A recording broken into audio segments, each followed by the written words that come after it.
Alright, Jacob. Down here you have what is called the footer. That would be a 2x4. It's also called a sole plate, I guess. And that's a top plate or header, whatever. Also a 2x4. These guys right here are studs, 2x4s. They have to be 16 inches on center when you make a wall, which means the center of this 2x4 has to be 16 inches from the center of this 2x4. When you're framing in a doorway, this is how it's got to look. You got to have doubles right there where the door is.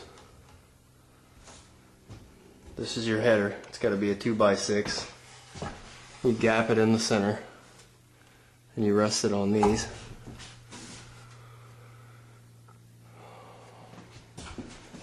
See how that joint is?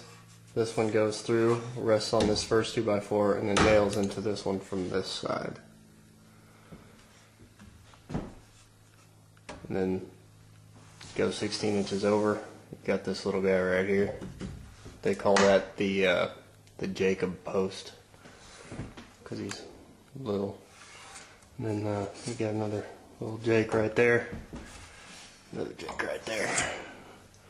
Now the reason you build these on the floor and then put them up into place is because if you put them up like this, you can't get a nail through the bottom of this into this. That's why you build it on the ground and then put it up and nail it in place. When you do your corners,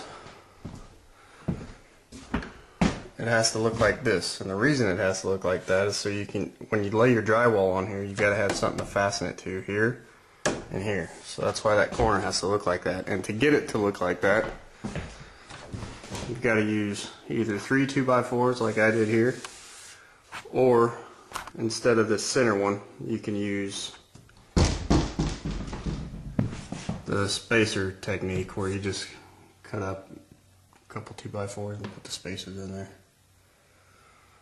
So you can do it either way, it doesn't really matter. It's both the code. That's about all there is to building a wall, man. For the inside, you got to pick up the drywall on the top, which is what this 2x6 up here is for.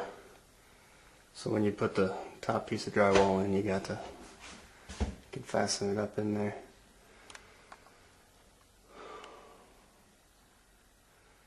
That's pretty much it, man. Got questions? Let me know.